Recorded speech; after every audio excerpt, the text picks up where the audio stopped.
You don't need to see much longer anyway." Those words echoed in my mind as I searched desperately for my glasses in the darkness of my blurred vision. But what I discovered while looking for them revealed a scheme so twisted, so calculated, it left my daughter-in-law's perfect life in ruins. I'm glad to have you here. Follow my story until the end and comment the city you're watching from so I can see how far my story has reached.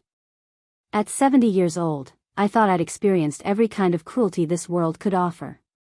I'd buried a beloved husband after 42 years of marriage. I'd survived breast cancer twice. I'd rebuilt my life from absolute scratch more times than I cared to count, each time finding strength I didn't know I possessed. But nothing, absolutely nothing, prepared me for the day my own son's wife would make me question my fundamental worth as a human being. My name is Rosalind Pemberton, though most people call me Rosie. I'd been living with my son Marcus and his wife Celeste for exactly 8 months and 13 days when everything changed. Not that I was counting or anything, but when you're made to feel like an unwelcome guest in what's supposed to be your family home, you tend to mark time differently.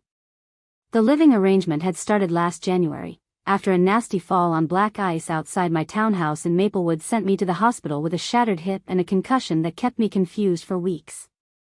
Marcus, my only child, had been beside himself with worry. He'd always been such a caring boy, even as an adult. He insisted, practically begged, that I move into the guest cottage behind his main house in the affluent Brookhaven Ridge neighborhood. "Mom, you can't be alone anymore," he'd said, holding my hand in that sterile hospital room. "What if you'd hit your head harder? What if no one had found you for hours? I can't lose you too."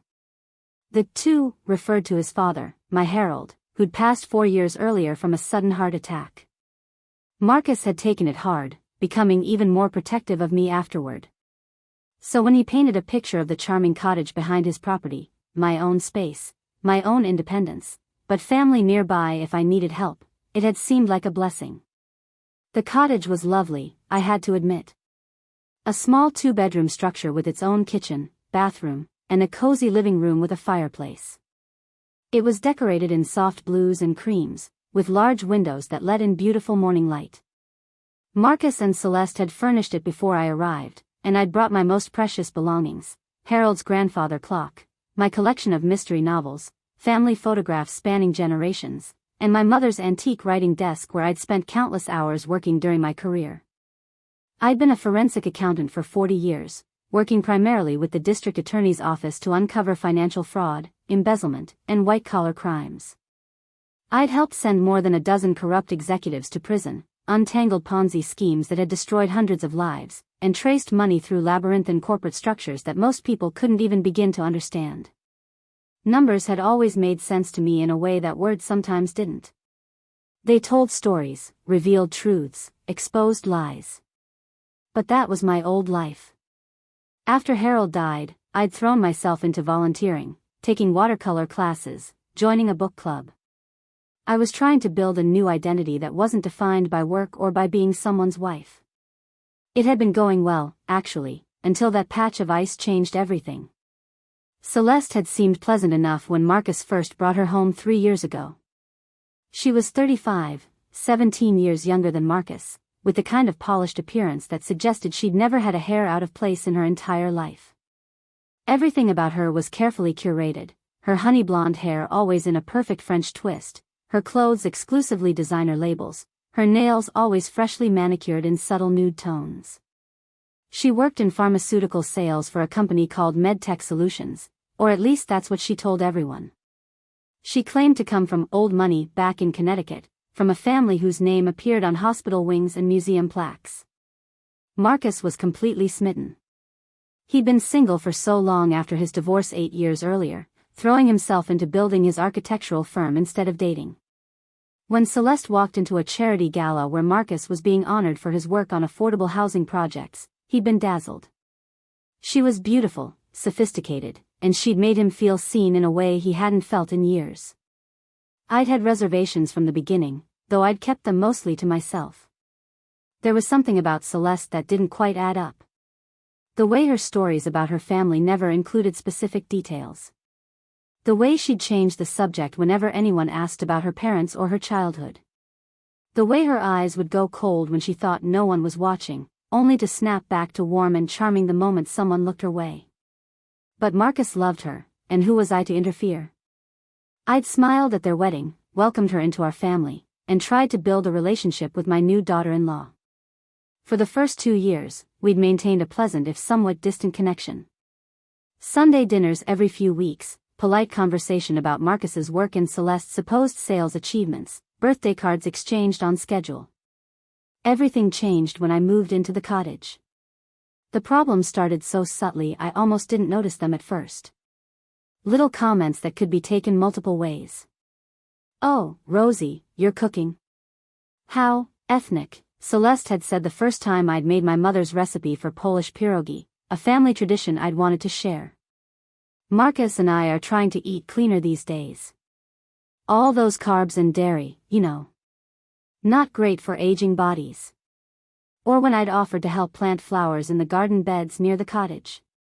"Maybe you should rest more, Rosie. At your age, with your hips still healing, you don't want to overdo it. We have a landscaper for that sort of thing anyway."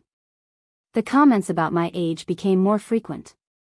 My senior moments, when I'd forget a name or lose my train of thought, something that happens to people of all ages. My limitations, when I'd decline to join them for activities I simply wasn't interested in. My confusion, when I'd disagree with something Celeste said. She had a particular talent for making these comments in front of Marcus, but phrased so carefully that if I objected, I'd look oversensitive or paranoid. "Oh, Rosie, I didn't mean anything by it," she'd say, touching Marcus's arm. "I'm just worried about you. We both are. Right, honey?" And Marcus, sweet, trusting Marcus, would nod along, seeing only his wife's apparent concern for his mother's well-being. The isolation came next, though so gradually I didn't recognize it as a pattern until much later. When my book club friends would call to invite me to meetings, Celeste would answer the cottage phone. I'd given her a key for emergencies, and tell them I was resting and couldn't be disturbed. When I'd mention wanting to take the bus into town for lunch with my former colleague Patricia, Celeste would express concern about me navigating public transportation alone. "What if you get confused about which stop is yours? What if you fall again?" Eventually, it became easier not to make plans than to deal with Celeste's worried objections and Marcus's anxious hovering. My world had slowly shrunk to the cottage, the path between the cottage and the main house, and the carefully controlled interactions Celeste allowed. I told myself I was being paranoid, that Celeste was just overprotective, that I should be grateful to have family who cared so much. But deep down, in a place I didn't want to examine too closely, I knew something was wrong. The glasses incident happened on a Tuesday morning in late September. I'd woken up around 7, as I always did, my internal clock still set to my working days despite 4 years of retirement.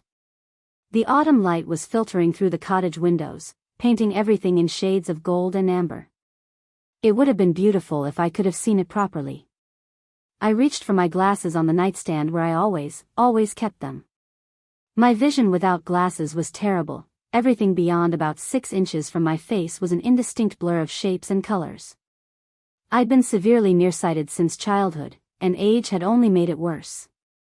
But the nightstand was empty. Frowning, I patted the surface more thoroughly, thinking maybe I'd knocked them off in my sleep. Nothing. I carefully got out of bed, moving slowly, the hips still ached some mornings, and got down on my hands and knees to check under the bed. Nothing but dust bunnies I'd have to deal with later.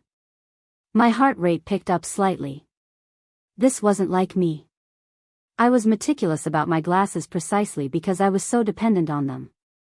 I had 2 pairs, my regular everyday glasses and a backup pair that lived in the bathroom medicine cabinet. The backup pair was older, the prescription not quite as current, but they were better than nothing. I made my way to the bathroom, using the wall to guide me, everything around me a watercolor wash of indistinct shapes. I opened the medicine cabinet, my fingers fumbling through the shelves. Toothpaste, face cream, medications, dental floss. No glasses. The panic began to creep in then, cold fingers wrapping around my chest. I was essentially helpless without my glasses. I couldn't read, couldn't watch television, couldn't safely navigate anywhere I wasn't completely familiar with. I certainly couldn't drive. I could barely see well enough to walk without bumping into furniture. I spent the next 30 minutes searching my entire cottage. The living room, running my hands over every surface. The kitchen, checking counters and inside cabinets where I might have absent-mindedly set them down. Back to the bedroom, checking dresser tops and the bookshelf. Nothing. Both pairs of glasses had simply vanished. By 8:30, I was fighting down genuine fear. I needed help. I needed someone who could actually see to help me look. Swallowing my pride, I made my way to the main house using the flagstone path I'd memorized. 37 steps from my front door to theirs. I counted each one, using the shapes of shrubs and trees as landmarks, praying I wouldn't trip. I knocked on the back door that led to their kitchen. After a moment, I heard footsteps, and the door opened. Rosalind. What a surprise. Celeste's voice was bright, cheerful. Through my blurred vision, I could make out her shape, slender, perfectly postured. What brings you over so early? I can't find my glasses, I said, trying to keep the tremor out of my voice. Either pair. I've searched everywhere. Have you seen them? There was a pause. Then, your glasses? No, I haven't seen them. That's strange. Have you checked all the usual places? Of course I've checked the usual places, I said, more sharply than I intended. I'm not senile, Celeste. I know where I keep my things.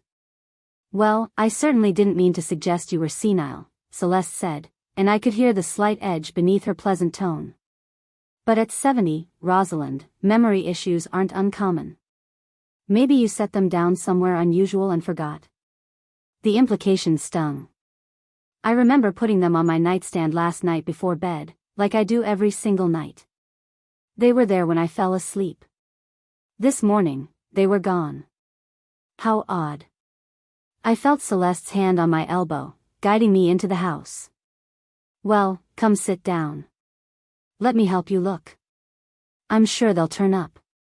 She led me to the kitchen table, and I sat, my hands flat on the smooth wood surface, trying to center myself. Without my vision, I felt untethered, vulnerable in a way I hated. I'd always prided myself on my independence, my competence.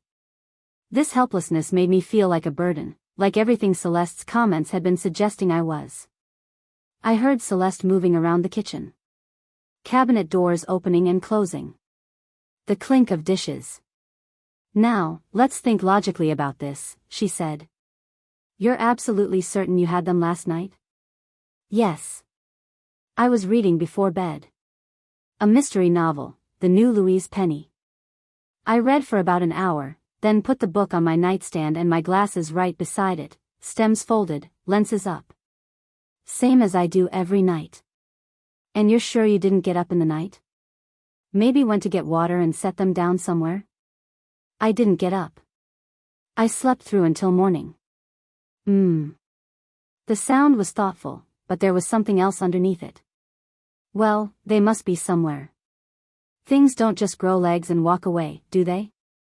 Her footsteps came closer, and I felt her sit down across from me. Rosalind, I'm glad you came over, actually. Marcus and I have been meaning to talk to you about something. The shift in topic made my shoulders tense. What is it? We've been worried about you. Living alone in the cottage, these little incidents, they're adding up. First, there was last week when you forgot you'd already taken your blood pressure medication and nearly took it twice. Then the day before that when you couldn't remember whether you'd locked your door. And now this, with the glasses. I didn't forget about my medication, I said firmly. The pill organizer showed me I'd already taken it. That's why I didn't take another dose. And I was asking about the door because the lock was sticking, not because I couldn't remember locking it. That's not quite how Marcus remembers those conversations, Celeste said gently. He said you seemed confused both times. And Rosalind, that's okay. It's normal at your age. Your memory isn't what it used to be.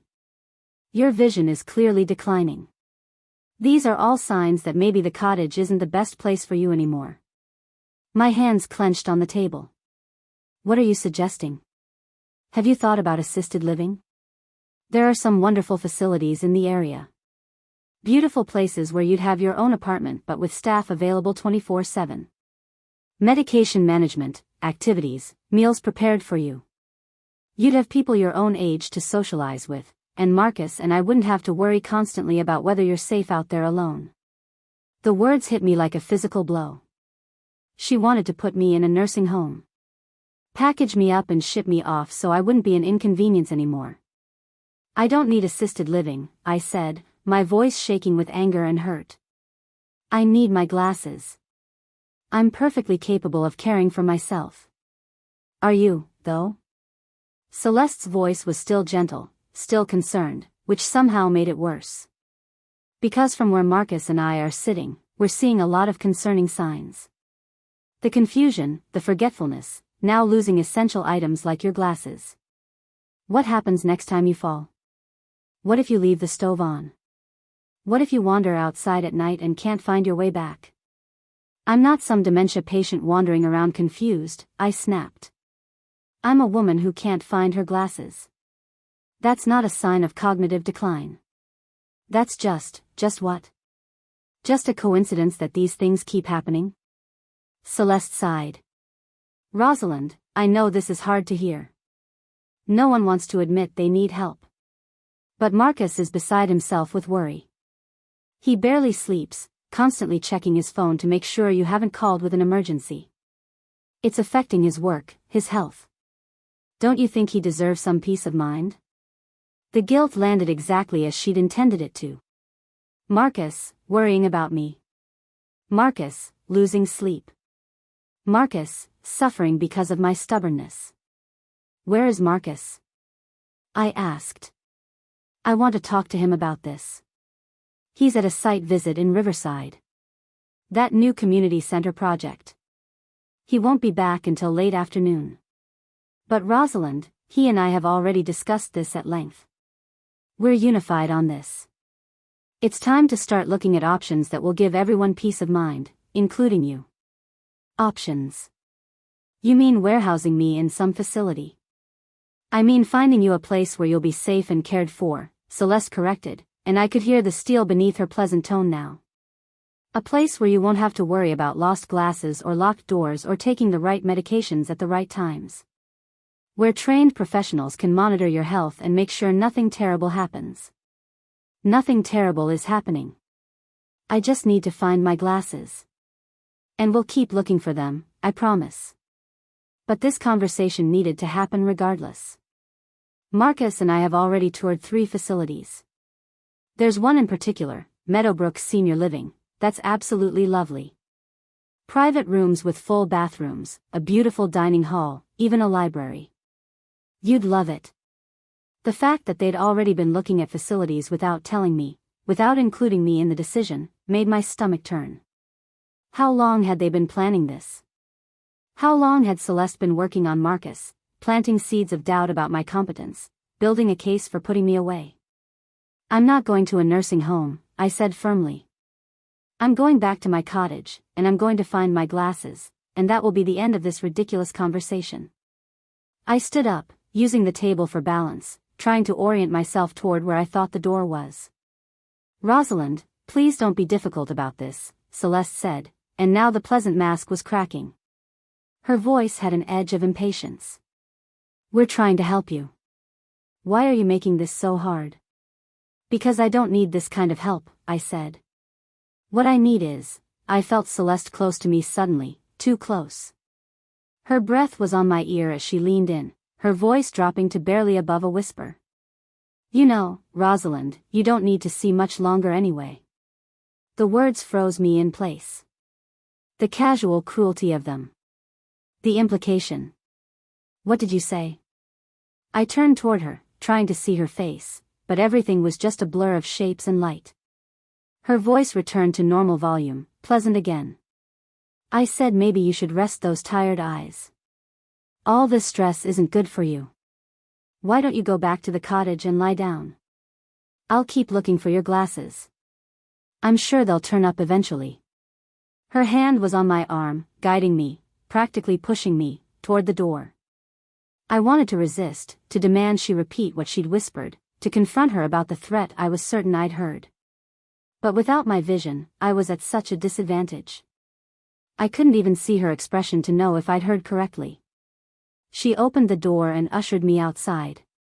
Be careful on the path, Rosalind. We wouldn't want another fall. The door closed behind me with a firm click. I stood there on the porch, my heart pounding, my hands shaking. Had she really said what I thought she'd said? You don't need to see much longer anyway. It sounded like a threat. Like she was telling me my time was running out. But why? What could Celeste possibly gain from intimidating me, from making me feel incompetent and confused? Using the flagstone path, I made my way slowly back to the cottage. 37 careful steps, counting each one. Once inside, I closed the door and leaned against it, trying to steady my breathing. Something was very, very wrong. This wasn't just about Celeste being an overbearing daughter-in-law. This wasn't just about her thinking I needed more care than I actually did. That whispered threat had been deliberate. She'd wanted me to hear it, to be frightened by it, but said in a way that she could deny if I tried to repeat it to Marcus. I made my way to the couch and sat down, my mind racing. Why would Celeste want to intimidate me? What was she trying to accomplish? Was this really just about getting me out of the cottage, or was there something more? The cottage was quiet except for the steady tick-tick-tick of Harold's grandfather clock. Without my vision, my other senses seemed sharper. I could hear birds outside, the distant sound of traffic from the main road, the hum of my refrigerator. And footsteps. Someone was in my cottage. My breath caught. Hello? I called out, trying to keep my voice steady. Celeste? Marcus? No answer. But the footsteps continued. Soft, deliberate. Moving from the living room toward my bedroom. Who's there? I stood up, using the arm of the couch for balance. Answer me. The footsteps stopped. Then I heard my bedroom door close with a soft click. More footsteps, faster now, moving toward the front door. The door opened and closed quickly. Whoever had been in my cottage was gone. My heart was hammering so hard I could hear the blood rushing in my ears. Someone had been in here. Someone had gone into my bedroom. But who? And why? I stood frozen for a moment, fear warring with anger. Then anger won. I was not going to be intimidated in my own home.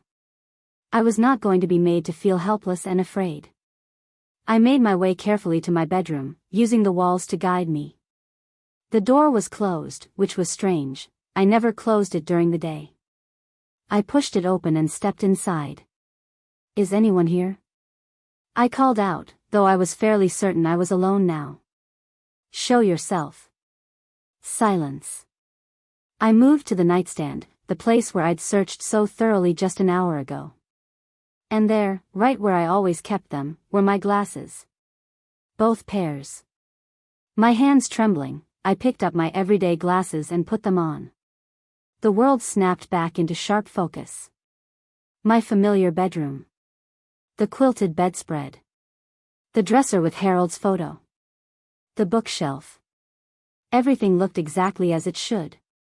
Normal. Undisturbed. Except my glasses hadn't been here this morning. I'd searched this very spot multiple times, running my hands across every inch of the nightstand. They hadn't been here. Someone had taken them. And now someone had returned them. The realization settled over me like ice water. This wasn't an accident.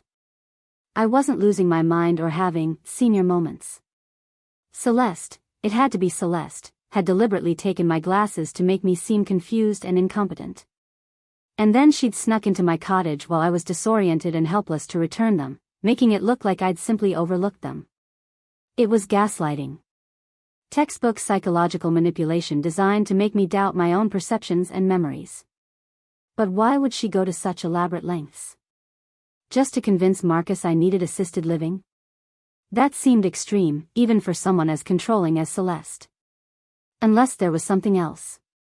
Something I wasn't seeing.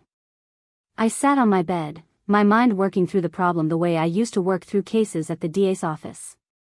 When you encountered behavior that seemed extreme or irrational, you looked for the motivation. What did the perpetrator stand to gain? What did Celeste gain from getting me out of this cottage? Out of Marcus's life? I thought about the past 8 months. About all the little ways Celeste had isolated me. About how she'd taken over more and more of Marcus's life, inserting herself into every decision. About how she'd wait. I stood up and walked to my small desk in the corner. During my career, I'd always kept meticulous files. After retiring, I'd continued the habit, keeping records of my own financial affairs in carefully labeled folders. When I'd moved to the cottage, I'd brought my important documents with me: will, insurance policies, investment statements, deed to my townhouse. I opened the desk drawer where I kept them. The folder was there, but it looked different. Thinner somehow. I pulled it out and opened it, flipping through the pages.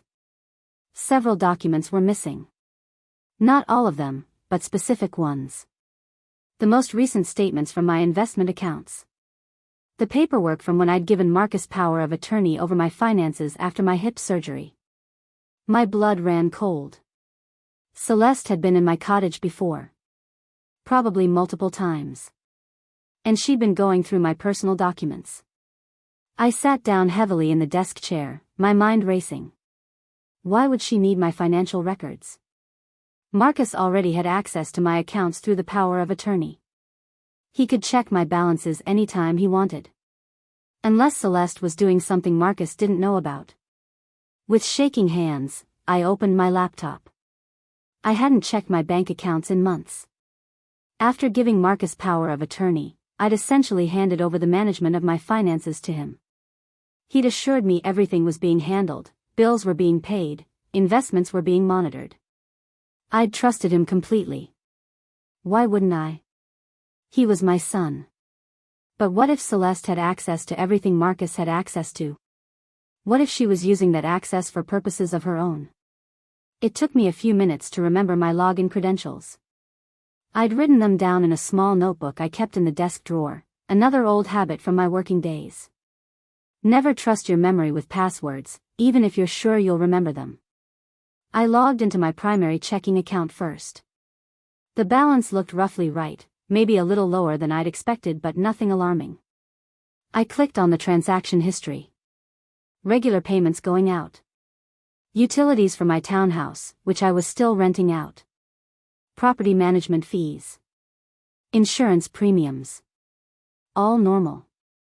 But then I saw them. Transfers. Small ones at first, a few $100s here and there, labeled as household expenses or medical costs. I hadn't authorized these, but Marcus had power of attorney, so he could make transfers if needed. Except these weren't going to Marcus's account. They were going to an account I didn't recognize. Just a number, 4478-8832-9765. I felt sick as I clicked deeper into the transaction history. The transfers had started small, back in February, just a month after I'd moved into the cottage. $200 here. $350 there. Amounts that could easily be explained as legitimate expenses if anyone questioned them. But over the months, they'd gotten larger.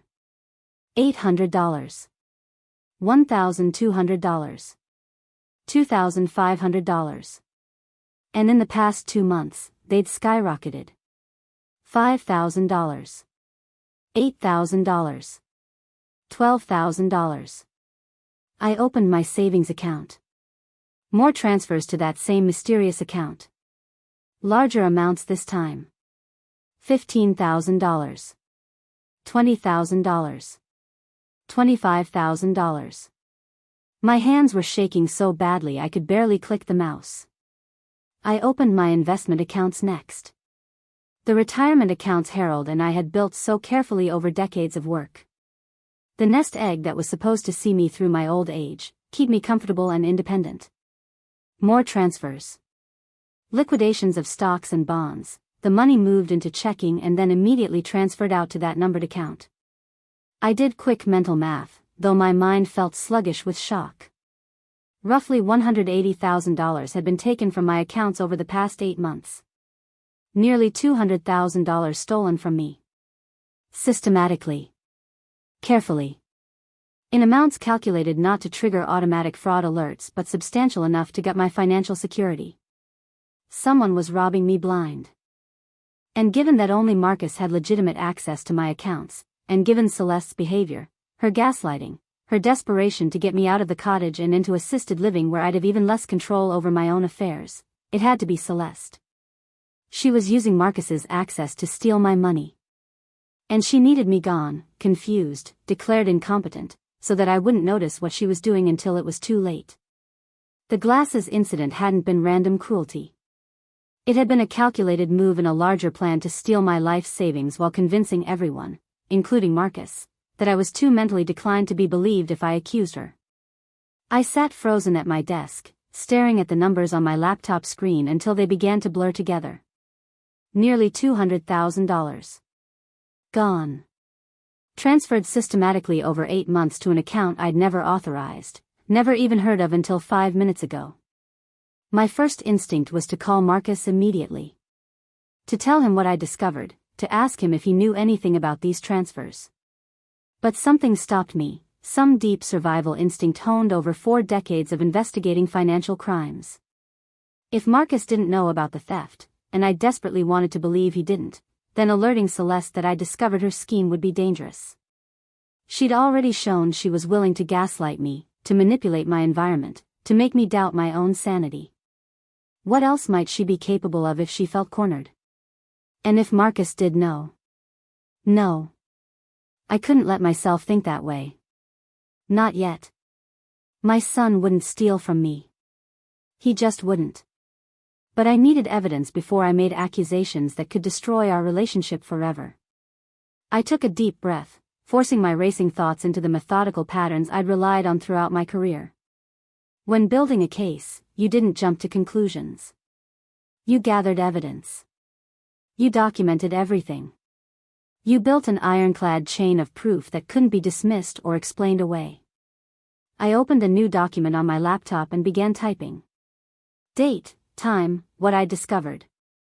I took screenshots of every account page showing the suspicious transfers, saving them to a folder I labeled Cottage Repairs, something Celeste wouldn't think twice about if she went through my computer again. Then I began to dig deeper. The numbered account all the money was going to, 4478-8832-9765. I needed to know who owned it. Banks didn't just let you open accounts with numbers instead of names. That was movie nonsense. Somewhere in the banking system, there was a name attached to that account. I pulled up my contact list, scrolling through names I hadn't looked at in months. Patricia Okonkwo. My former colleague at the DA's office, now working as a private forensic accountant. We'd been friends for 20 years, had worked dozens of cases together. If anyone could help me trace that account quietly, it was Patricia. But it was only 10:30 in the morning. I needed more information before I reached out to her. The more I could tell her up front, the faster she could work. I logged into my email account next, searching for any correspondence from my bank about the transfers. There had to be notifications, confirmations, something. Banks sent alerts for large transactions, didn't they? What I found made my stomach turn. There were notifications.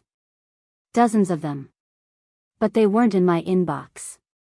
They were in a folder I'd never created, labeled Archive Financial. Someone had set up a filter to automatically move any emails from my bank into this hidden folder, where I'd never see them unless I went looking. The emails went back months. Confirmations of transfers. Account balance alerts. Even a few fraud warnings that had been automatically dismissed. All hidden away where I wouldn't notice them during my casual email checks. This level of access, this ability to manipulate my email filters, meant someone had my passwords. All of them. They'd been systematically monitoring my digital life, making sure I wouldn't stumble across their theft accidentally. My hands clenched on the edge of the desk. The violation of it. The calculated nature of it. This wasn't impulsive theft. This was planned, methodical, sophisticated. I thought back to February, when the transfers had started. What had happened then?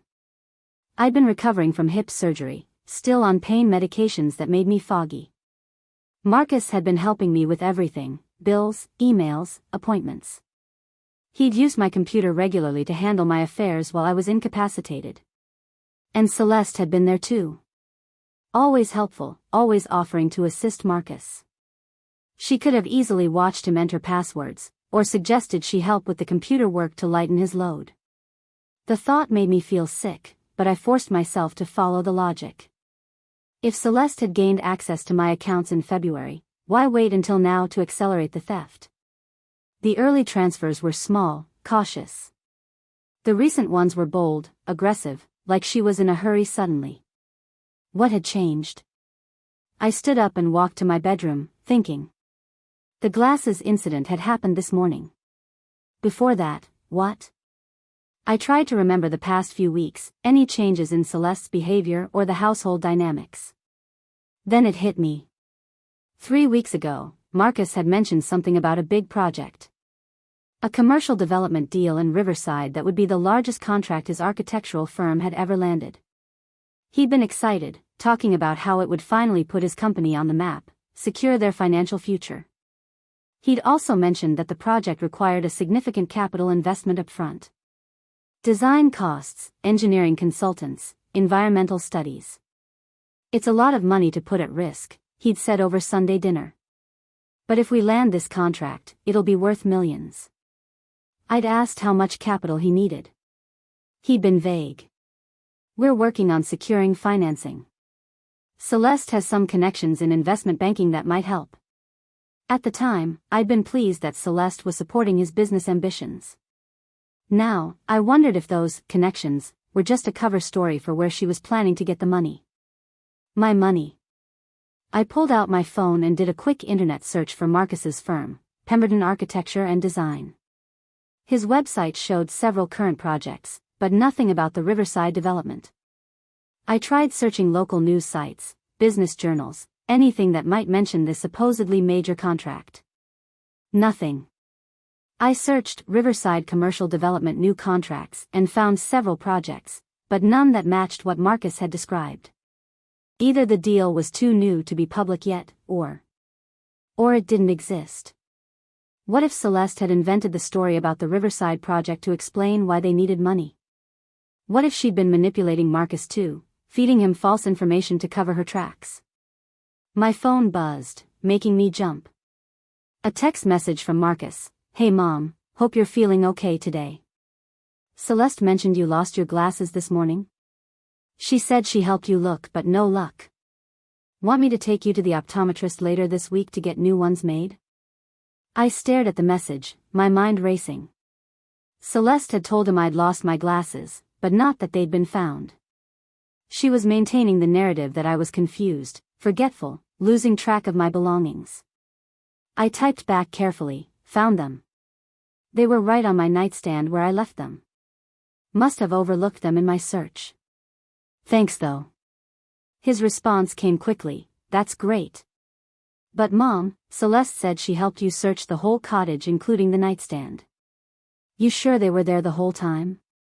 There it was. The seed of doubt. Celeste planting the idea that I couldn't be trusted to remember accurately, that my perception of reality was unreliable.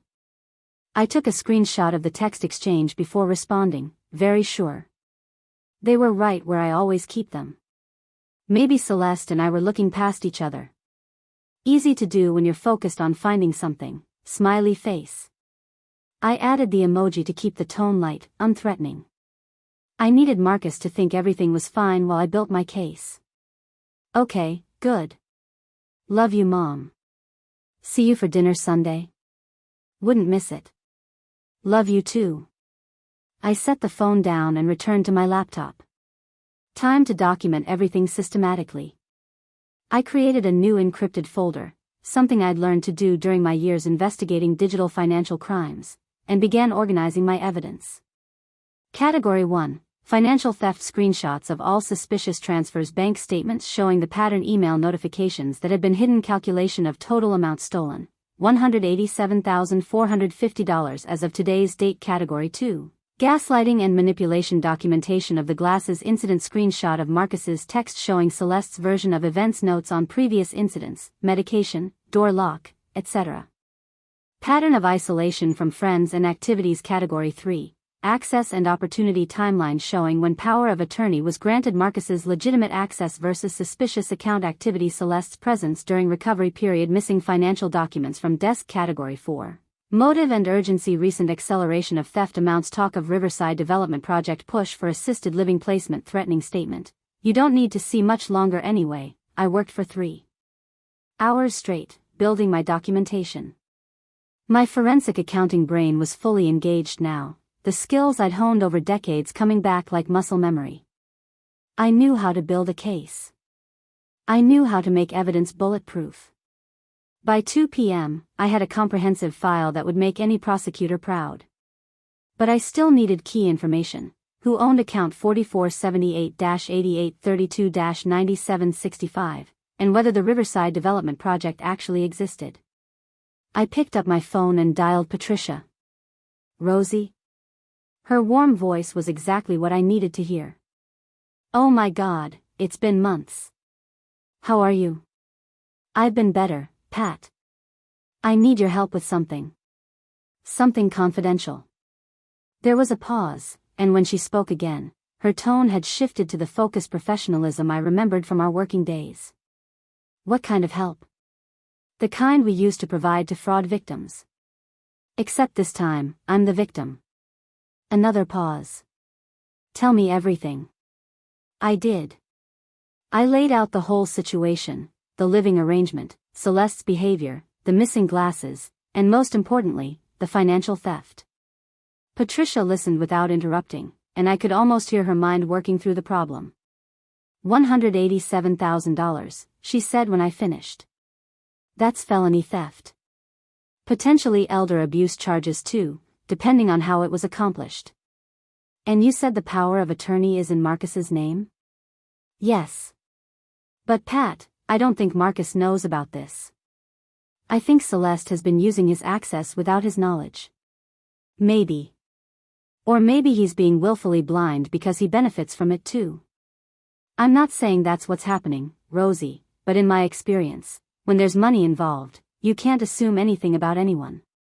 Even family. The words stung, but I knew she was right.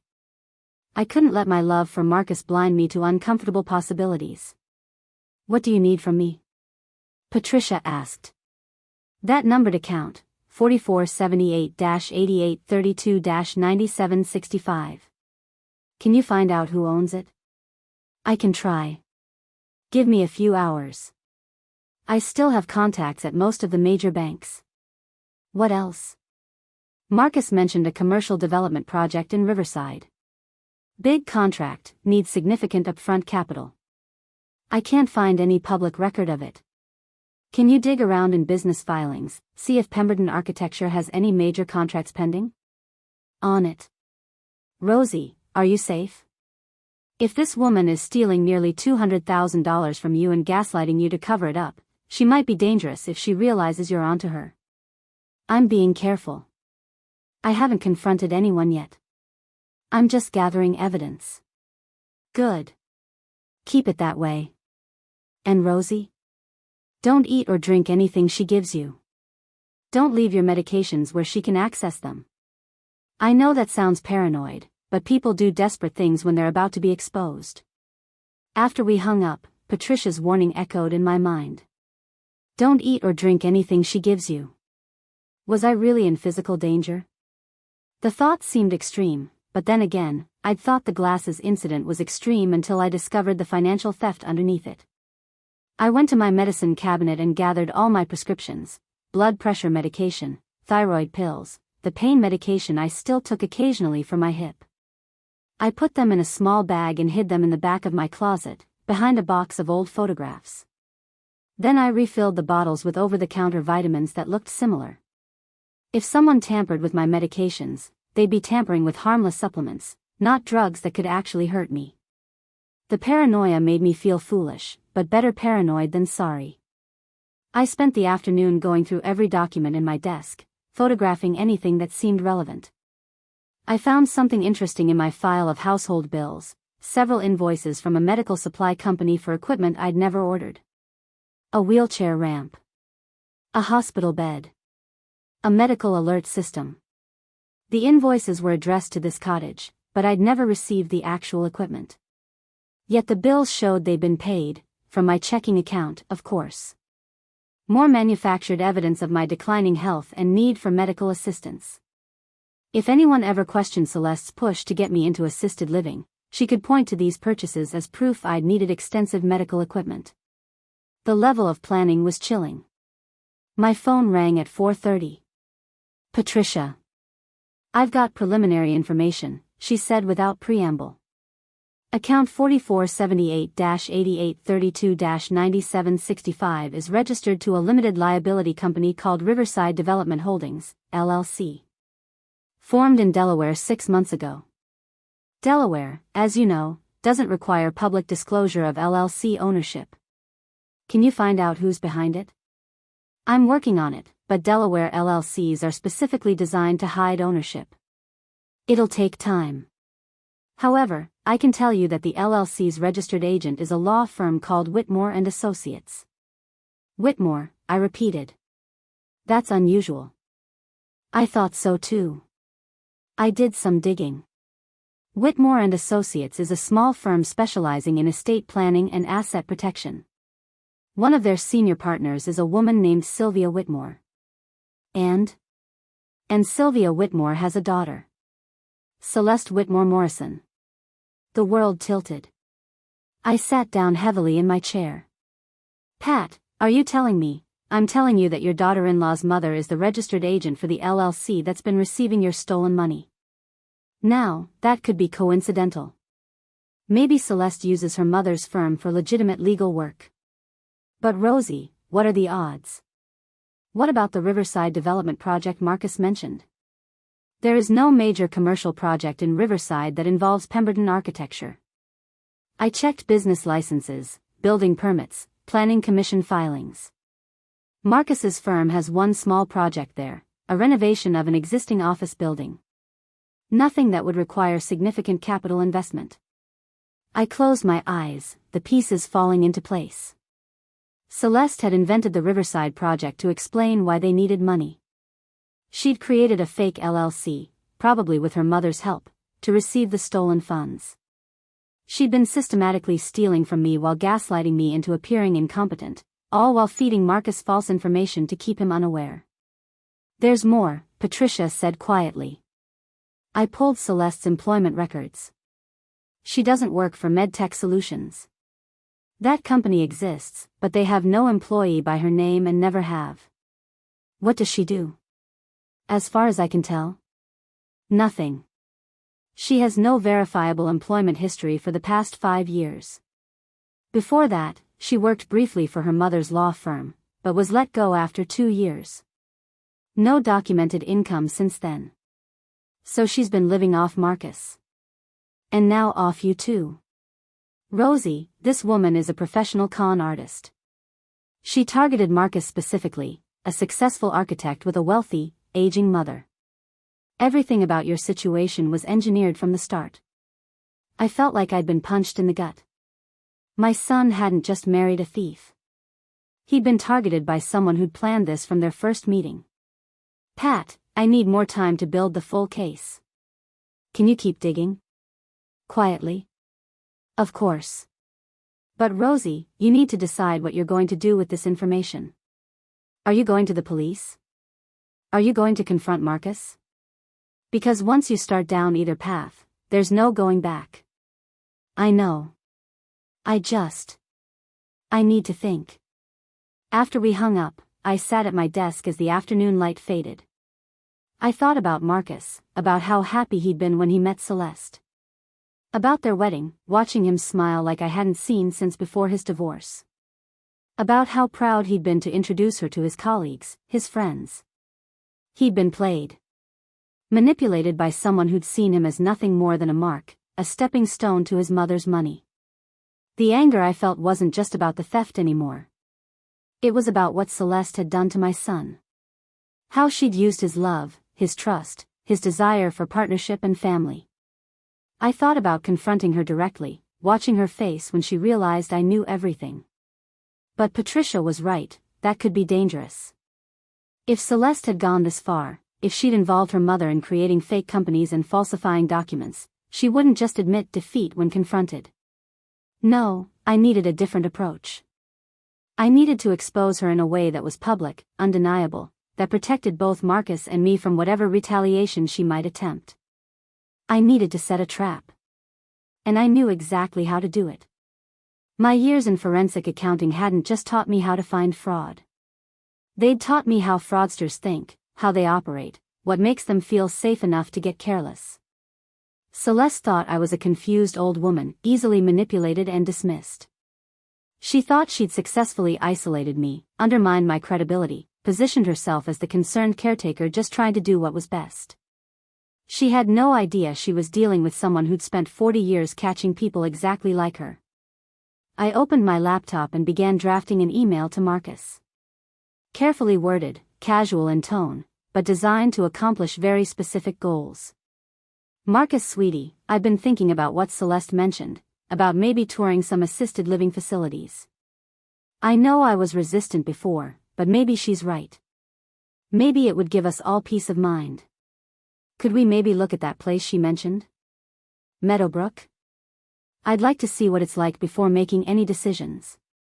Also, I've been meaning to ask you about my investment accounts. Could we sit down together and review everything? I'd feel better understanding where things stand financially. Love you, Mom. I read it over 3 times before sending it.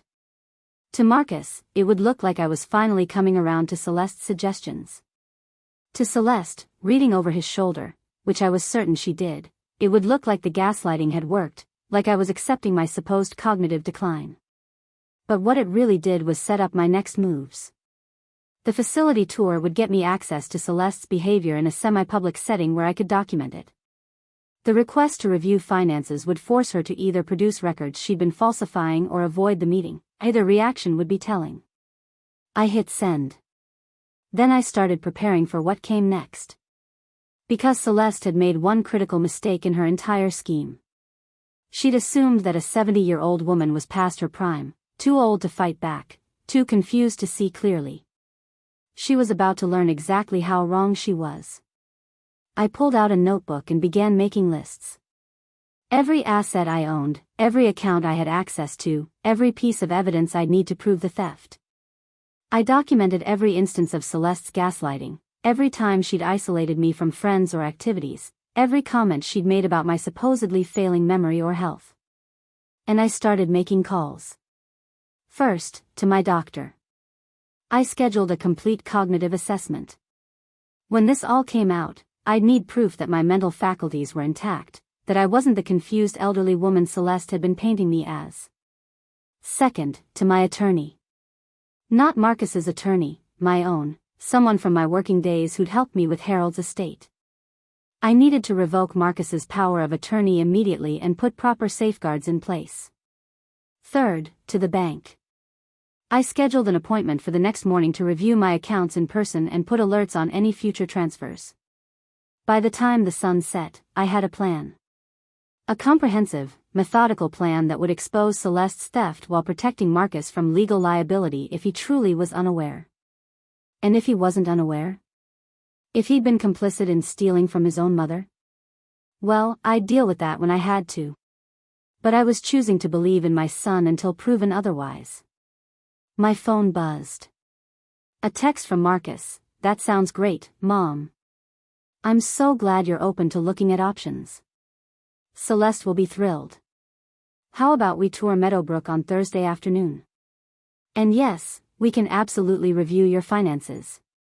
I should have been doing that with you regularly anyway. Let's plan for Saturday morning. Love you. Perfect.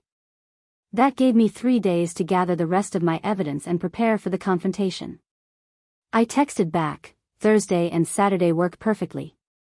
See you then. Red heart. Then I pulled up a document on my computer, a list of every prosecutor I'd worked with during my career. If this went where I thought it was going, I'd need law enforcement involved eventually. Better to have those connections ready. I also sent a quick email to Patricia. I'm going to need documentation that will hold up in court. Everything admissible, chain of custody preserved, no procedural issues. Can you compile it that way? Her response came within minutes, already on it. I'm treating this like we're building a criminal case, because we probably are. I'll have a full forensic report ready by end of week. Hang in there, Rosie. As darkness fell completely, I sat in my cottage with all my evidence around me, feeling something I hadn't felt in months. Power. Not the physical power of youth, not the power that comes from wealth or status. But the power of knowledge, of clarity, of purpose. Celeste had tried to make me feel helpless, incompetent, invisible. She'd tried to erase me, to reduce me to a problem that could be solved by shipping me off to some facility where I'd be out of her way. But I was Rosalind Pemberton. I'd taken down corporate executives who thought they were untouchable. I'd unraveled frauds that had fooled experts.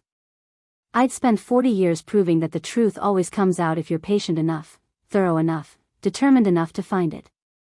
Celeste was about to learn that the confused old woman she'd been tormenting wasn't confused at all. I was a forensic accountant with 4 decades of experience hunting people exactly like her. And now, I was hunting her. Wednesday morning arrived with autumn rain pattering against the cottage windows. I'd barely slept, my mind too active with plans and contingencies, running through every possible scenario for what would happen when I finally revealed what I knew. But I'd also spent the sleepless hours productively. By dawn, I had 3 backup copies of all my evidence, one stored in an encrypted cloud account, one on a USB drive I'd hidden in a hollow book on my shelf, and one sent to Patricia's secure server. If anything happened to me or my laptop, the evidence would survive. I was taking no chances. At 8 a.m., I had my appointment at First National Bank. I'd dressed carefully for this meeting, not the casual elderly woman clothes I'd been wearing around the cottage, but the sharp business attire I used to wear to court. Gray wool pants, a crisp white blouse, my good pearls. I wanted to project competence and authority, not confused senior citizen. The bank manager, Robert Chen, no relation to me despite the shared surname, greeted me with professional courtesy. He was about 50, with graying hair and intelligent eyes behind rimless glasses. Mrs. Pemberton, thank you for coming in. You mentioned on the phone that you had concerns about your accounts? Significant concerns, I said, settling into the chair across from his desk. I pulled out a folder containing printed screenshots. I've discovered unauthorized transfers totaling over $187,000 from my various accounts over the past 8 months. His expression shifted immediately from polite to alarmed. I see. Have you filed a police report? Not yet. I wanted to understand the full scope of the problem first and put safeguards in place. Can you walk me through the security on my accounts? Who has access, what kind of alerts are in place, that sort of thing. Robert pulled up my accounts on his computer. Let me see. You have power of attorney granted to Marcus Pemberton, your son, correct? Correct. That gives him full access to all accounts. He can make transfers, withdrawals, write checks, everything. There are no restrictions on the power of attorney. What about alerts? I should have been notified about large transfers. Robert frowned, clicking through screens. You have alerts set up, but this is odd. They're all being sent to an email address that's not your primary email. Let me see, the alert email is listed as r.pemberton.financial@gmail.com. Is that your account? I've never seen that email address before in my life. Someone changed your alert settings 6 months ago. The change was made through online banking using your login credentials. My jaw tightened. Can you see what IP address made that change? More clicking. The IP address matches your home network. So either you made the change yourself, or someone with access to your home computer did. Someone with access to my passwords, you mean? Robert's expression grew more serious. Mrs. Pemberton, this is looking like identity theft and fraud. I strongly recommend we freeze all your accounts immediately and contact the authorities. Not yet. If we freeze the accounts right now, whoever's been stealing from me will know I've discovered the theft. I need a few more days to gather complete evidence. What I want right now is to revoke the power of attorney and set up new security measures that will alert me, and only me, of any future activity. I can help with that. We'll need to file paperwork to revoke the POA, and I'll set up multi-factor authentication on all your accounts. Any future access will require both your password and a code sent to your cell phone.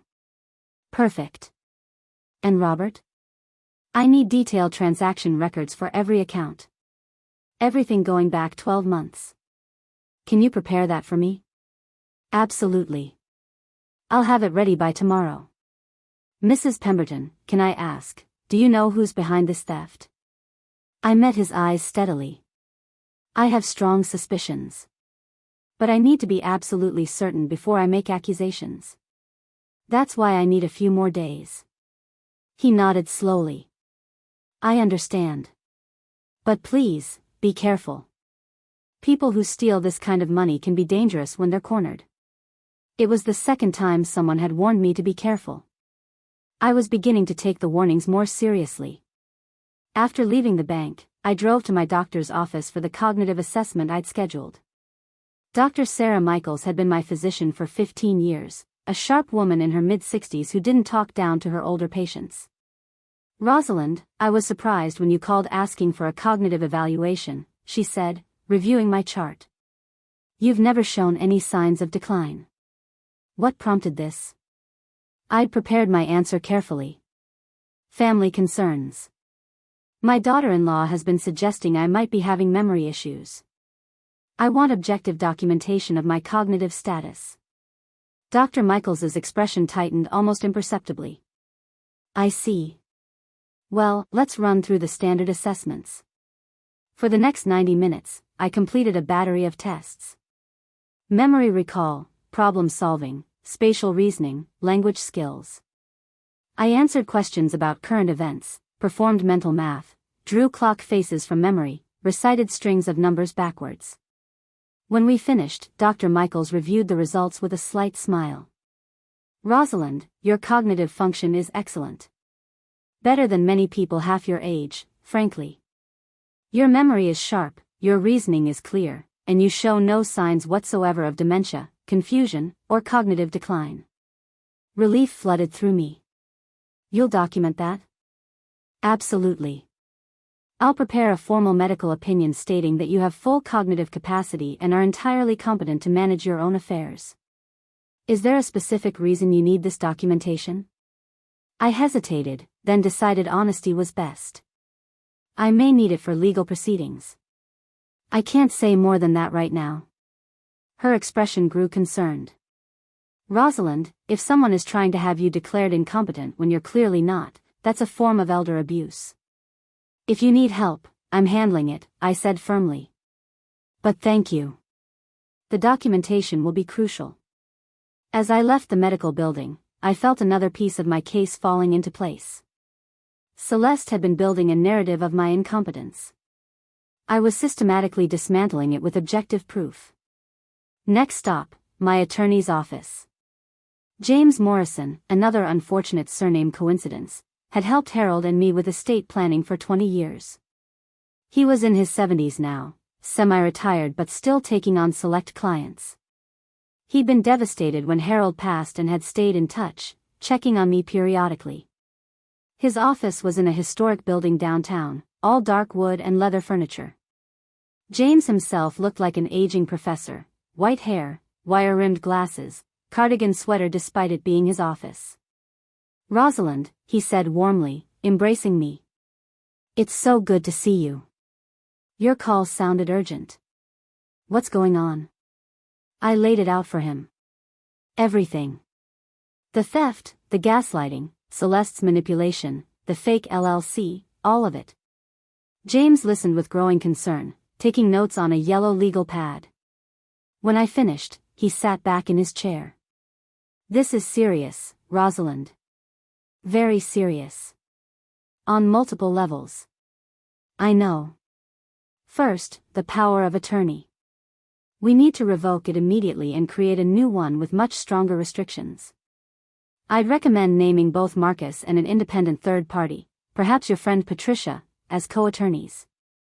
That way, no single person can act alone. What about the theft itself? That's where it gets complicated. Because the POA gave Marcus legal access to your accounts, proving theft will require showing that he, or whoever used his access, intended to permanently deprive you of the money. If Celeste made the transfers, we'll need to prove Marcus didn't authorize them. What if he did authorize them but didn't know they were going into Celeste's account? What if she convinced him they were legitimate business expenses? James nodded slowly. Then he'd potentially be a victim too, though not entirely blameless. He should have been more careful with access to your finances. But Rosalind, you need to prepare yourself for the possibility that Marcus was fully aware and complicit. I refuse to believe that until I have proof. I understand. A mother's love. But as your attorney, I have to make sure you're protected regardless of what we discover about Marcus's involvement. He pulled out forms from a drawer. Let's get this POA revocation filed immediately. And I'd recommend we schedule a meeting with a criminal attorney I know. If you're going to pursue charges, you'll need someone who specializes in fraud and elder abuse. Not yet. I have one more thing I need to do first. What's that? I need to give Celeste enough rope to hang herself. James looked at me over his glasses. Rosalind, I understand the urge for dramatic justice, but cornering a thief can be dangerous. I'm not going to confront her alone. But I need to document her behavior in a way that's undeniable. I need to catch her in the act of gaslighting me, preferably with witnesses.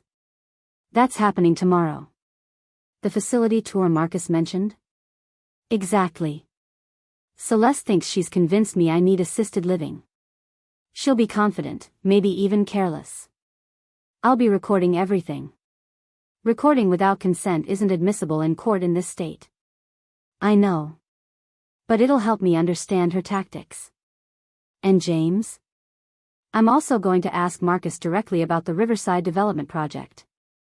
I want to see how he responds, whether he's lying or has been lied to. James sighed. You're determined to do this your way. I've been catching financial criminals for 40 years. Trust me. I do trust you. I just worry about you. Promise me you'll have Patricia with you tomorrow? Someone who knows what you're dealing with. I promise. After leaving James's office, I stopped at an electronics store and bought a small digital recorder that looked like a pen. It would fit in my shirt pocket and record audio clearly. Not admissible in court, but useful for my own understanding. When I got back to the cottage, there was a car in the driveway. An expensive silver Mercedes that I didn't recognize. And voices coming from inside my cottage. My cottage. That I'd locked when I left this morning. My heart hammering, I approached quietly. Through the window, I could see Celeste. She was in my bedroom, going through my desk drawers. She had a key. Of course she had a key. She'd probably made a copy months ago. I watched for a moment, staying out of sight. She was searching systematically, pulling out folders, flipping through papers. Looking for something specific. What had tipped her off? Had Marcus mentioned my request to review finances? Had she sensed something in my email, some note that wasn't quite right? She moved to my closet, searching there too. Getting more frustrated, more aggressive in her searching. I pulled out my phone and started recording video through the window. Evidence of breaking and entering, of invasion of privacy. After a few more minutes, Celeste gave up. She closed the closet, straightened the desk drawers to hide that she'd been through them, and headed for the door. I ducked around the corner of the cottage, pressing myself against the wall. I heard the door open and close, heard her footsteps on the flagstone path, heard her car start and drive away. Only then did I enter my cottage. Everything looked undisturbed, but I knew better. She'd been searching for my evidence, my documentation. She was worried. Good. Worried people make mistakes. I checked my hiding spots. The USB drive in the hollow book, still there. The medications in the closet, untouched. She hadn't found anything, but now she knew I was onto something. The endgame was beginning. That evening, Patricia called. "I've got the full forensic report ready. And Rosie, it's worse than we thought." "How much worse?" "The total theft is closer to $220,000. There were additional transactions I found going back further than the bank initially showed. And I traced the LLC's banking activity. After receiving your money, it made payments to credit cards in Celeste's name, to luxury retailers, to a private investigator." "A private investigator?" "Yeah. Company called Whitlock Investigations. I called them posing as a potential client. They specialize in background checks and asset searches." My blood ran cold. She was investigating me. 6 months ago, right before the major theft started. She paid them to do a complete asset search on you. Property holdings, investment accounts, insurance policies, everything. She wanted to know exactly how much you were worth before she accelerated the theft. I sat down slowly. What else? The credit card payments are interesting. Luxury purchases, yes, but also some unusual charges. A medical equipment rental company, the same one that sent you those fake invoices. She paid them to create false billing records. And there are payments to something called Assisted Living Consultants, a company that tours facilities with families and provides recommendations. Let me guess. They're going to recommend Meadowbrook. Probably. Because there's one more thing, Rosie. Meadowbrook Senior Living is owned by a holding company. And that holding company is partially owned by Sylvia Whitmore, Celeste's mother. The air left my lungs. They own the facility. Not entirely, but Sylvia has a significant stake. If Celeste gets you placed there, the family profits from your care. And once you're in, she'll have even more control over your assets as your concerned daughter-in-law managing your finances. It was elegant, in a horrifying way. Get me declared incompetent, place me in a facility her family partially owns, maintain control of my finances while I'm locked away, and drain my accounts until there's nothing left. She planned all of this, I said slowly. From the beginning. The marriage to Marcus, moving me into the cottage, everything. It looks that way. Rosie, I've seen a lot of financial fraud in my career. This is one of the most calculated, comprehensive schemes I've encountered. This woman is dangerous. I know. That's why I'm ending it tomorrow. Tomorrow? What happens tomorrow? The facility tour. I'm going to record everything Celeste says and does. Then Saturday, when Marcus and I are supposed to review finances, I'm going to confront them both with everything I've found. Is that wise? Shouldn't we go to the police first? And tell them what?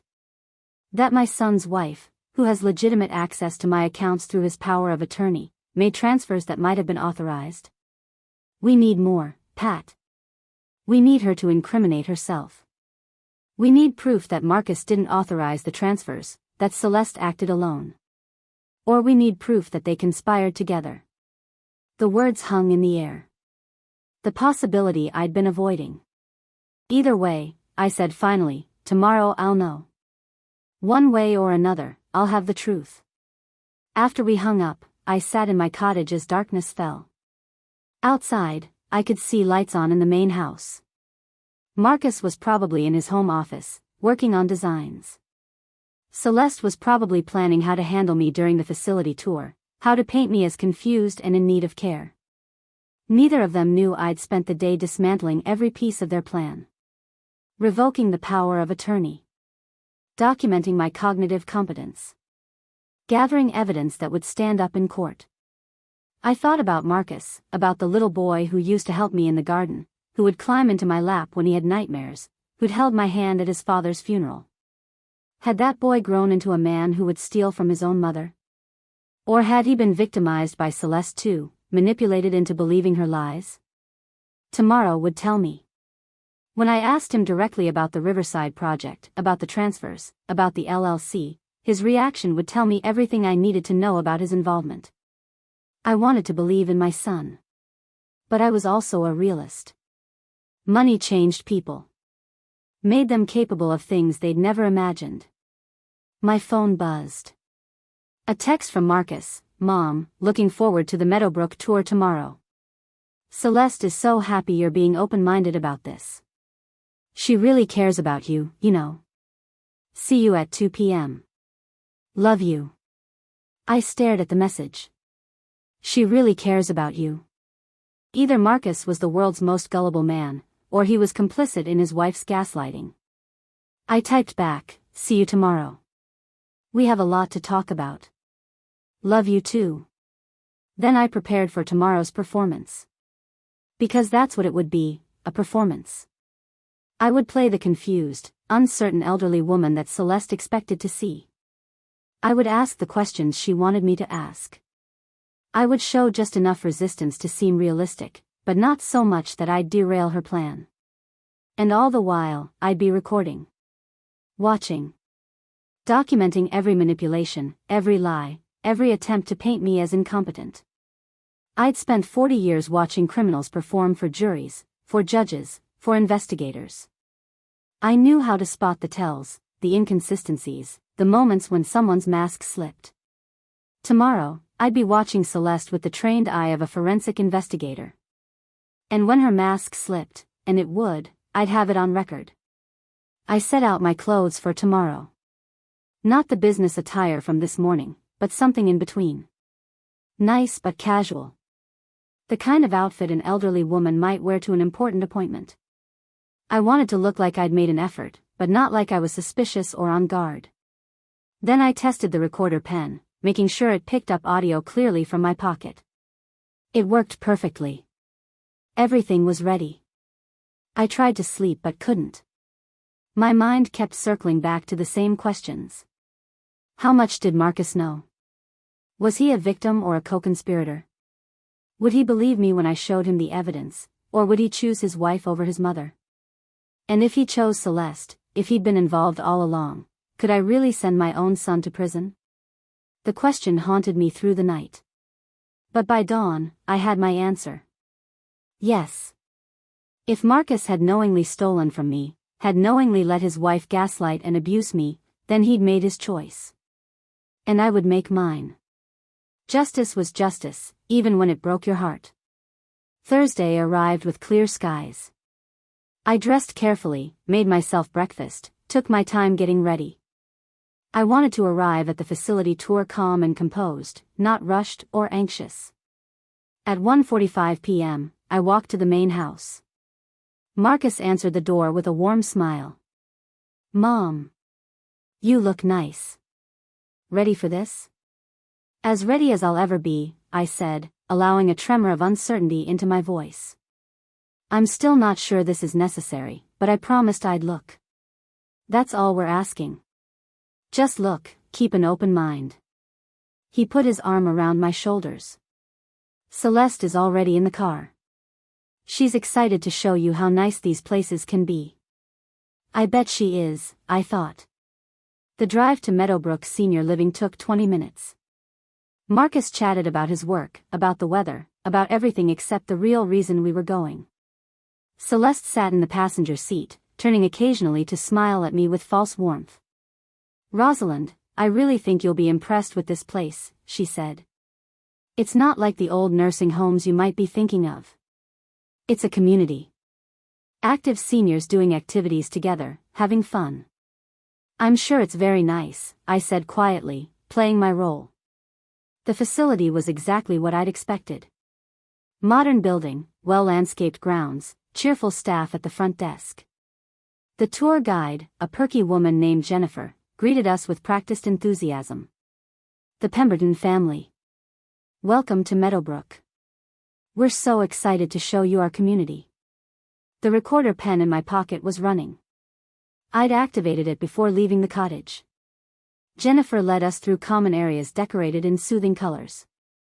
A library, a craft room, a dining hall with white tablecloths. Everything designed to look elegant and comfortable, not institutional. "And here's a sample private suite," Jennifer said, opening a door to a small apartment. Bedroom, bathroom, tiny kitchenette. All the privacy of your own space, but with the security of knowing help is just a call button away.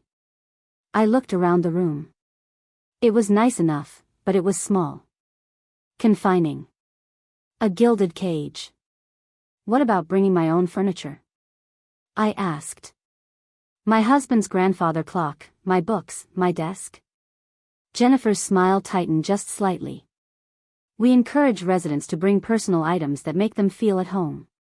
Of course, there are size limitations. Large pieces might not fit comfortably. So I'd have to get rid of most of my belongings." "Think of it as downsizing," Celeste interjected smoothly. "A chance to simplify your life, keep only what's truly important." "Everything I own is important to me," I said, allowing emotion into my voice. "Those things are my memories, my history." Marcus touched my arm. "Mom, we're not saying you have to get rid of everything. Just that you might need to be selective." "What about leaving the facility?" I asked Jennifer. "Can residents come and go as they please?" "Of course. Though we do ask that residents sign out at the front desk for safety reasons. And we recommend having a family member accompany residents on outings, especially for those with mobility issues or memory concerns." "I don't have memory concerns," I said sharply. "My memory is fine." Celeste and Jennifer exchanged a look. It was quick, but I caught it.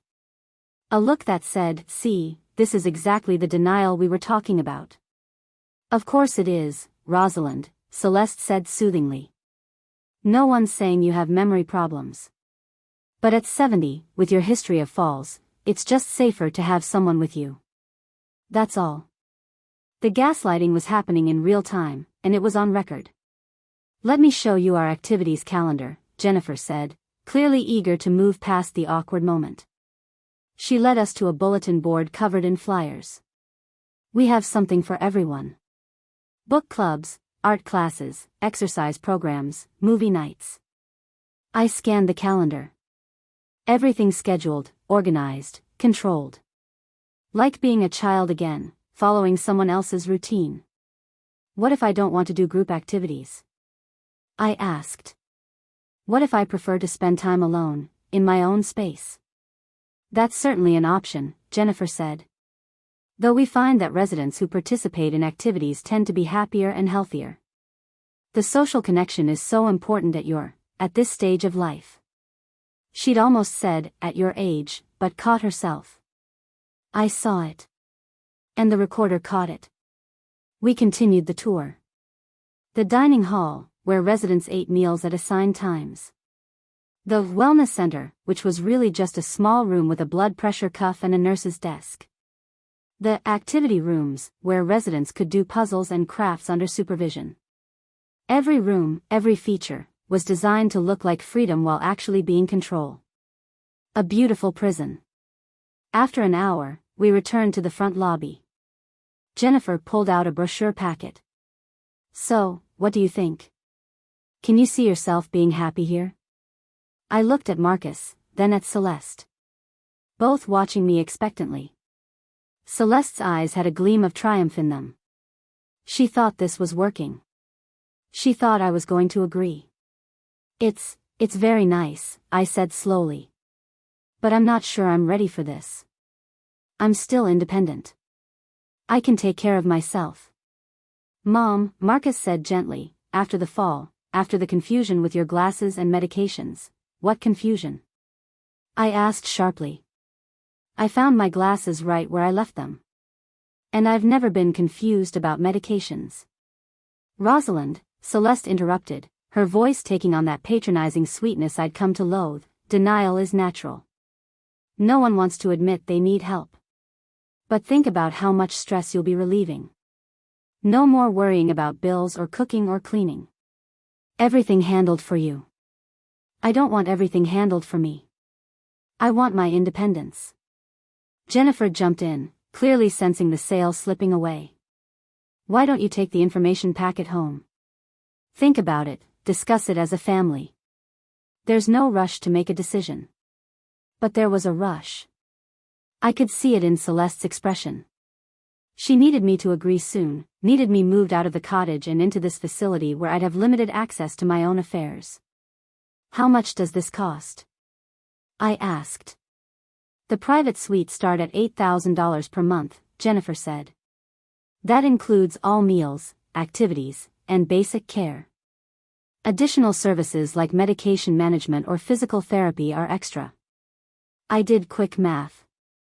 $96,000 per year, plus extras. My savings would be drained in just a few years, but wait, I wouldn't have savings much longer, would I?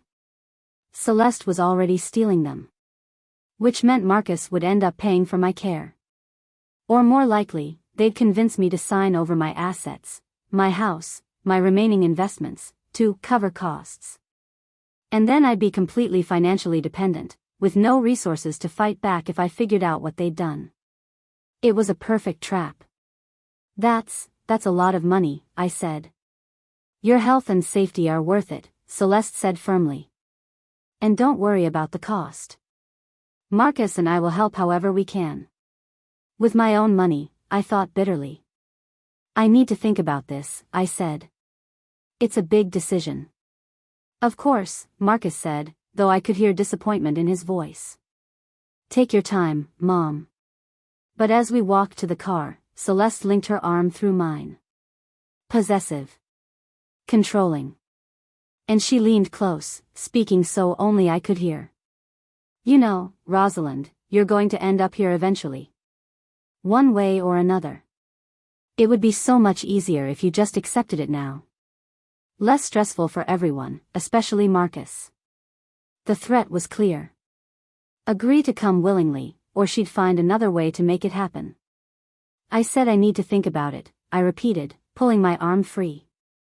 During the drive home, the tension in the car was thick. Marcus tried to make small talk, but I gave short answers. Celeste sat in cold silence, her jaw tight. When we pulled into the driveway, I got out quickly. Thank you for taking me. I'll let you know what I decide. Mom, wait, Marcus said, but I was already walking toward the cottage. Once inside with the door locked, I pulled out the recorder pen and played back the audio. Crystal clear. Every condescending comment, every gaslight, every implied threat. Not admissible in court, but damning nonetheless. I transcribed the most important parts. Celeste, think of it as downsizing. A chance to simplify your life. Me, everything I own is important to me. Celeste/Jennifer exchange of looks after I insisted my memory was fine. Jennifer, we recommend having a family member accompany residents on outings, especially for those with mobility issues or memory concerns. Celeste, at 70, with your history of falls, it's just safer to have someone with you. Celeste's whispered threat, you're going to end up here eventually. One way or another. I saved the transcription in my encrypted folder and sent a copy to Patricia. Then I texted Marcus, thank you for today. I'm still processing everything. Looking forward to our meeting Saturday morning to review my finances. Can we do 10 a.m. at the cottage? I'd like to go through everything in detail. His response came quickly, 10 a.m. works. Love you, Mom. I know this is hard, but we're just trying to do what's best. What's best for whom, I wondered. Friday passed in a blur of final preparations. Patricia sent me the complete forensic report, a 47-page document detailing every fraudulent transfer, every fake invoice, every piece of evidence showing the systematic theft of my money. It was prosecutorial gold. James, my attorney, called to confirm the power of attorney revocation had been filed. As of today, Marcus no longer has legal access to your accounts. If he tries to make any transfers, they'll be blocked. Good. Rosalind, I have to ask one more time. Are you sure you want to do the confrontation yourself? I could be there, or we could involve law enforcement. I need to see Marcus's reaction when I tell him what Celeste has done. I need to know if he's a victim or a criminal. If I bring police or lawyers, he'll shut down, get defensive. This way, I'll see the truth. And if the truth is that he was involved, then I'll call the police myself and have them both arrested. James was quiet for a moment. You're braver than I am. I'm a mother who wants to believe in her son. And an investigator who needs the truth, whatever it is. Saturday morning, I woke before dawn. I'd finally managed to sleep, exhausted by 2 days of emotional strain, but my dreams had been troubled. Dreams of Marcus as a little boy, holding my hand. Dreams of Harold, shaking his head sadly. Dreams of Celeste, smiling as she locked me in a small room. I dressed in comfortable clothes, jeans and a sweater. This wasn't a business meeting. This was family confrontation. I made coffee and laid out all my evidence on the kitchen table. Bank statements. The forensic report. Screenshots of the fake LLC. Documentation of Celeste's fake employment. The medical assessment proving my cognitive competence. The attorney paperwork revoking the power of attorney. A complete case, ready to present. At exactly 10 a.m., I heard footsteps on the path. Through the window, I saw Marcus approaching alone. No Celeste. Interesting. I opened the door before he could knock. Marcus. Come in. He entered, smiling but looking tired. Morning, Mom. Celeste had some errands to run, so it's just us. That okay? Actually, that's perfect. We need to talk. Just you and me. Something in my tone made his smile fade. Is everything all right? Sit down, Marcus. He sat at the kitchen table, his eyes falling on the stacks of papers I'd laid out. What's all this? This is evidence that someone has stolen over $220,000 from my accounts in the past 8 months. His face went white. What? That's impossible. It's not only possible, it's documented. I slid the bank statements across to him. These transfers. All to an account I never authorized. An account that belongs to a limited liability company called Riverside Development Holdings. Marcus picked up the statements, his hands shaking slightly. I don't understand. These transfers were for the Riverside project. The commercial development deal I told you about. Marcus, there is no Riverside project. I checked with the City Planning Commission, with business licensing, with every source I could find. Your firm has no major commercial contract in Riverside. That's not, we're in the preliminary stages. It hasn't been announced publicly yet. Then explain to me why Riverside Development Holdings LLC is registered to Whitmore and Associates. Celeste's mother's law firm. The color drained from his face completely. What? I pushed more documents across the table. The LLC was formed 6 months ago. It's been receiving money from my accounts, money transferred using your power of attorney access, and using that money to pay Celeste's credit cards, buy luxury goods, and pay for fake medical invoices designed to make me look incompetent. No, that can't be right. Celeste wouldn't. Celeste doesn't work for MedTech Solutions. She has no employment history for the past 5 years. She targeted you, Marcus. She married you specifically to get access to my money. He was shaking his head, but I could see the doubt creeping into his eyes. The pieces fitting together in ways he didn't want to acknowledge. The Riverside project, I said gently. Tell me exactly how it came about. Who approached whom? Who drew up the business plan? Celeste. Celeste brought it to me. She said she'd heard about the opportunity through her business contacts. She helped me put together the capital requirements, the timeline. She said we needed to move quickly or we'd lose the deal. And the money? The transfers from my accounts? She said we needed seed capital for the preliminary work. Environmental studies, engineering consultations, permits. She said once we landed the contract, we'd pay it all back with interest. His voice was barely above a whisper now. She showed me invoices, Marcus. Fake invoices for work that was never done. Companies that don't exist. Oh God. Marcus put his head in his hands. Oh God, what has she done? The anguish in his voice was real. The shock was real. He hadn't known. My son hadn't stolen from me. He'd been conned, just like I had. Relief flooded through me, followed immediately by anger on his behalf. There's more, I said quietly. I told him everything. The gaslighting, the glasses incident, the break-ins to my cottage, the assisted living facility owned partially by Celeste's mother, the plan to have me declared incompetent and drain my remaining assets. With each revelation, Marcus seemed to age before my eyes. The strong, successful architect becoming a devastated man who'd realized his wife had used him, lied to him, destroyed his relationship with his mother for money. I'm so sorry, Mom, he finally said, tears streaming down his face. I'm so sorry. I should have been more careful. I should have verified everything instead of just trusting her.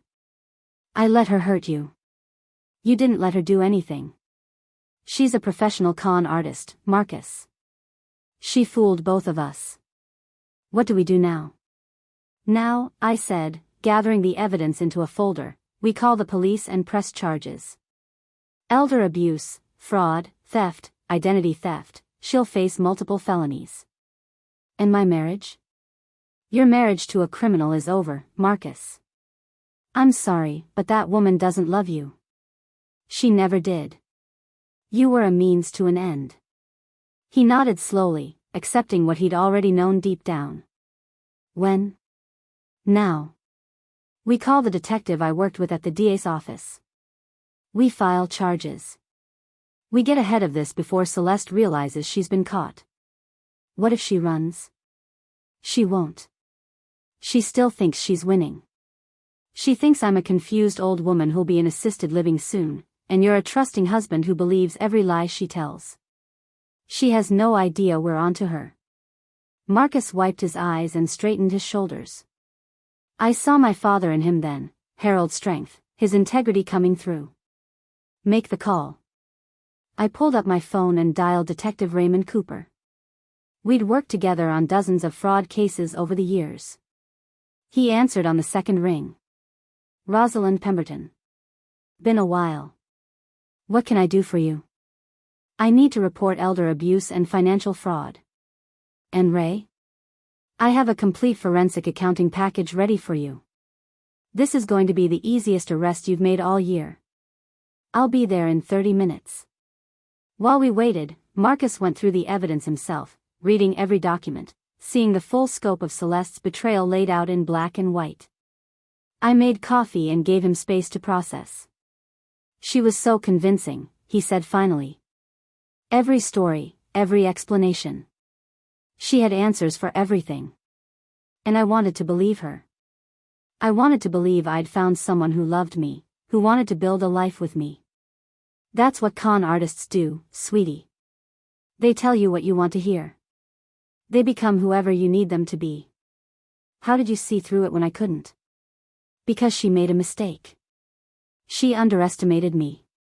She thought because I was 70, because I'd had a fall, because I lived in a cottage behind your house, that I was weak and confused and easily manipulated.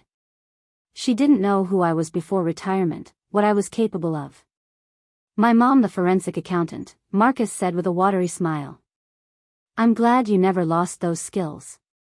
Me too. Detective Cooper arrived with a partner I didn't recognize. They listened to everything, reviewed the evidence, asked detailed questions. Cooper whistled low when he saw the forensic report. This is incredibly thorough, Rosalind. Your friend Patricia did excellent work. She's the best in the business. With this level of documentation, we've got her cold. Elder abuse, grand theft, identity theft, fraud, conspiracy. She's looking at 10 to 15 years easy. What about her mother? I asked. Sylvia Whitmore was involved. Her law firm set up the fake LLC. We'll investigate that angle. If she knowingly participated in the fraud, she'll face charges too. Might lose her law license. Cooper pulled out his handcuffs. Where is Celeste now? She said she had errands, Marcus said. She should be back any time. Good. We'll wait. It took 45 minutes. During that time, I made more coffee. Marcus paced. The detectives reviewed evidence on their laptop. And I felt strangely calm. This was ending. Finally, it was ending. When Celeste's Mercedes pulled into the driveway, Cooper positioned himself near the door. His partner stayed back, hand near his weapon, though I doubted Celeste would try to run. She opened the cottage door without knocking, confident in her access. Rosalind, I brought you some. She stopped cold, seeing the two detectives, seeing Marcus's devastated face, seeing me standing calm and collected with evidence spread across the table. Her expression cycled through emotions in rapid succession: confusion, fear, calculation, then cold rage. What's going on? Her voice was controlled, but I heard the edge of panic. Celeste Morrison, you're under arrest for elder abuse, grand theft, fraud, and identity theft, Cooper said, moving toward her with handcuffs. This is ridiculous. Marcus, tell them, I know everything, Marcus said quietly. The fake LLC. The Riverside project that doesn't exist. All of it. She spun toward me, and for just a moment, the mask dropped completely. I saw the real Celeste, cold, calculating, furious at being caught. You bitter old bitch, she hissed. You couldn't stand that someone loved your son more than you. You had to destroy our marriage. I destroyed nothing, I said calmly. You destroyed it yourself the moment you decided to steal from me. I did everything for Marcus. For our future. You did everything for yourself. Marcus was just a tool to access my money. Cooper had her hands behind her back now, clicking the cuffs into place. You have the right to remain silent. As he read her rights, Celeste's eyes never left mine.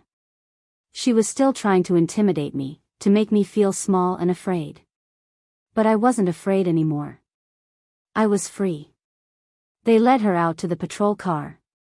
She tried to catch Marcus's eye, tried to speak to him, but he wouldn't look at her. He stood at my side, his arm around my shoulders, supporting me for once instead of her. After they drove away, silence filled the cottage. Marcus and I stood there, processing what had just happened. It's over, he said finally. It's really over. Not quite. There'll be a trial. We'll have to testify. But the hard part, the dangerous part, yes. That's over.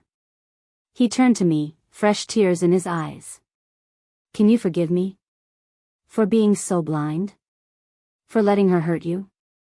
There's nothing to forgive. She fooled you because you're a good man who sees the best in people. That's not a flaw, Marcus. That's who you are. I should have protected you. You did. The moment you saw the truth, you chose me over her. That's all I needed. We held each other for a long time, both of us crying, him for his broken marriage and broken trust, me for the relief of finally being believed, finally being safe.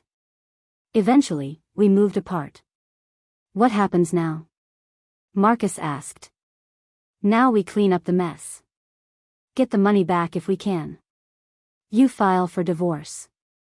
I revoke that power of attorney permanently and set up better safeguards. We rebuild. And us? Our relationship? I took his hand. We were always fine, sweetie. Celeste tried to come between us, but she failed. We're still family. We're still us. He squeezed my hand. I love you, Mom. I love you too. Over the next few weeks, more pieces fell into place. Sylvia Whitmore was arrested and charged as a co-conspirator. She agreed to testify against her daughter in exchange for a reduced sentence. The testimony revealed that Celeste had pulled this same scheme twice before in other states, targeting other families, though never to this extent. The district attorney's office recovered about $170,000 of the stolen money from various accounts. The rest had been spent and would have to be recouped through restitution payments, which would take years but would eventually be paid. Marcus filed for divorce. Celeste tried to fight it from jail, claiming she was entitled to half his assets, but given her criminal charges, the judge wasn't sympathetic. I moved out of the cottage and back into my townhouse in Maplewood. The place I should have stayed all along. Marcus helped me move, and we spent the day together talking, healing, rebuilding our relationship without Celeste's manipulations poisoning everything. Patricia and I celebrated with dinner at our favorite restaurant. "You took down a con artist," she said, raising her glass. "At 70 years old. That's pretty badass." "I just did what we've always done," I said. "Followed the money. It always tells the truth." "What are you going to do now? Besides enjoy your freedom?" "I'm thinking of going back to work. Part-time consulting. There are a lot of elderly people out there being taken advantage of by family members, by caregivers, by scammers. Maybe I can help. Using your powers for good." "I like it." The trial happened 6 months later. I testified, presenting the evidence calmly and professionally. Marcus testified too, describing how Celeste had manipulated him, lied to him, used his trust to access his mother's finances. Celeste's lawyer tried to paint me as a vindictive mother-in-law who'd never accepted her son's wife.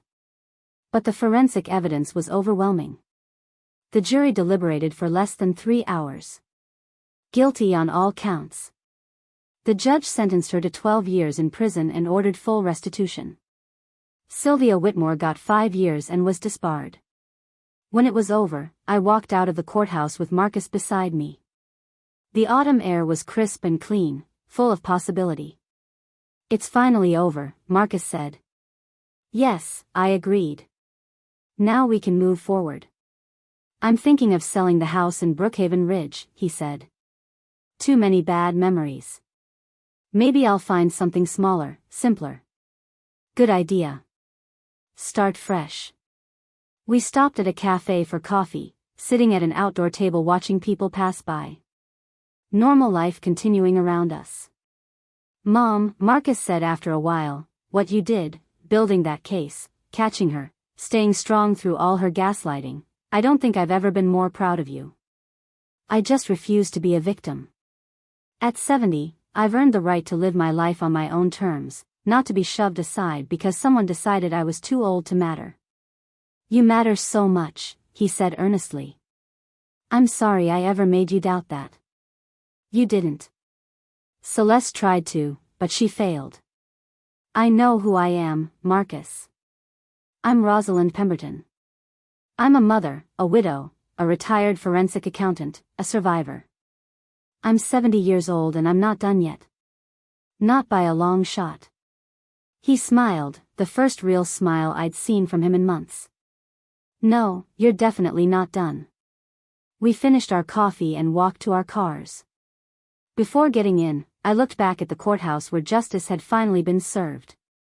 When Celeste had whispered, "You don't need to see much longer anyway," she'd thought she was threatening me, telling me my time was running out. But she'd been wrong. I'd seen everything. Every lie, every theft, every manipulation. And in the end, I'd shown her that underestimating a 70-year-old woman was the biggest mistake she'd ever made. 3 years later, I'm running a successful consulting business helping elderly victims of financial abuse. Patricia and I work together, combining our expertise to catch scammers and con artists. Marcus met someone new, a kind, genuine woman named Sarah who works as a social worker and actually cares about helping people. They're taking things slow, building trust carefully.